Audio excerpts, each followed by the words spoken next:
शहीद कुटुंबाला देशभरातून मदतीचा हात पुढे येतोय, पण बारामतीमध्ये मात्र सीआरपीएफ जवानाला मारल्याची घटना उघडकीस आलेली आहे। बारामती तालुका पोलीस ठाण्याचे अधिकारी आणि पोलिसांनी सीआरपीएफच्या जवानाला खोलीमध्ये डांबून मारहाण केलेली आहे। धक्कादायक म्हणजे सीआरपीएफ जवान अशोक इंगवले हे वर्दीमध्ये होते, तरीही बारामती पोलिसांनी ही मारहाण केलेली आहे। अशोक इंगवले हे दोन भाऊ आणि एका लहान मुलाला घेऊन जात होते, त्यामुळे पोलिसांनी त्यांना अडवून इथे मारहाण केल्याची घटना घडलेली आहे।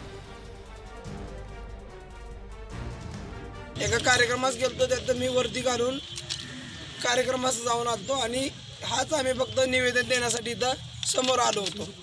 या निवेदनाला त्यांनी न काही विचारता आम्ही गाडीवरती टिपल होतो म्हणून आरेरावची भाषा करून कोणतेही न वक्तव्य बोलता आम्ही कशासाठी आलो हे न बोलता त्यांनी आम्हाला मारहाण केली आणि मला स्वतःला माझ्या भावाला बाहेर काढून माझ्यावरती हातात बेडे घालून माझ्यावरती त्यांनी मारण्याचा प्रयत्न केला।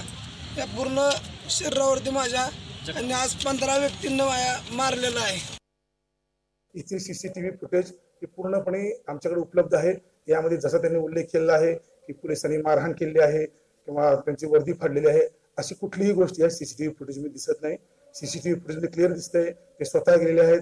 त्यांच्या नंतर ते बसल्यानंतर त्यांचे मित्र आणि इतर नातेवाईक येतात जातात असं जवळपास 1 तासाचं सीसीटीव्ही फुटेज सध्या उपलब्ध आहे। ते पाहिल्यानंतर क्लिअर दिसतंय की यांनी विनाकारण पोलिसांवर म्हणजे त्यांची इज्जत केली नाही किंवा त्यांच्या मोबाईल पावती फाडण्याचा प्रयत्न केला, म्हणून त्यांच्यावर पोलिसांवर त्यांनी खोटे आरोप केले आहेत। तर ही घटना आहे बारामतीमधली। सीआरपीएफ जवान अशोक इंगवले यांना खोलीमध्ये डांबून मारहाण करण्यात आलेली आहे। गुरुवारी 14 फेब्रुवारीला अत्यंत मोठी अशी घटना घडलेली आहे। त्या घटनेमधून भारत आत्ता तरी सावरत नाही आणि त्याच घटनेच्या नंतर बारामतीमध्ये एक घटना घडलेली आहे, ज्यामध्ये सीआरपीएफ जवानाला वर्दीमध्ये असताना पोलिसांनी मारहाण केलेली आहे। पुलवामा हल्ल्यामध्ये भारताचे 40 जवान शहीद झालेले आहेत आणि त्याच शहीदांना श्रद्धांजली वाहण्यासाठी अशोक इंगवले हे जात होते। 40 जवानांमध्ये अशोक इंगवले यांचा मित्रपरिवार देखील होता आणि त्यांनी आपल्या मित्रपरिवाराला देशाच्या सुपुत्रांना गमावलेलं असताना आणखीन एक अशीच घटना घडलेली आहे बारामतीमध्ये सीआरपीएफ जवानाला पोलिसांनी मारहाण केलेली आहे।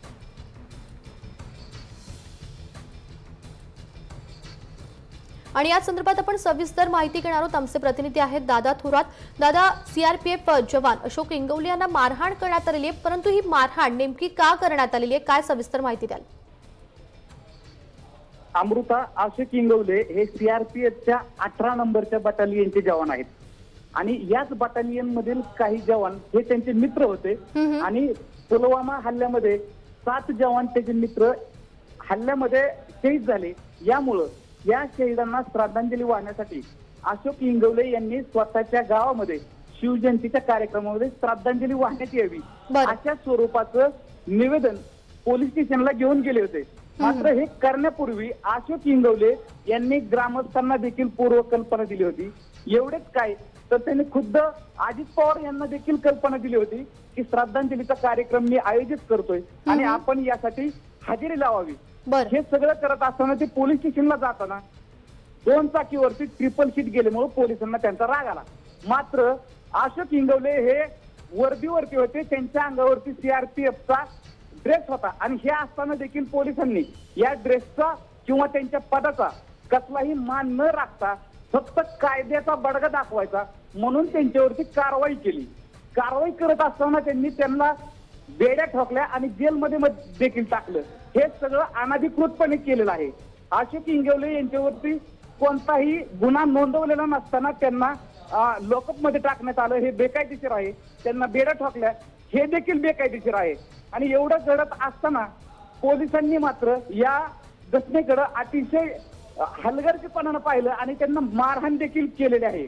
यामुळं खरं तर आता बारामतीमध्ये वातावरण चिघळलेलं आहे आणि ठिकठिकाणी त्यांचा निषेध देखील कायद्याचा पडका दाखवताना अशा प्रकारे वर्दीमध्ये असलेल्या सीआरपीएफ जवानाला अशा प्रकारे मारहाण करणं कितपत योग्य असा प्रश्न देखील उपस्थित होतोय। धन्यवाद दादा या सगळ्या सविस्तर माहितीसाठी।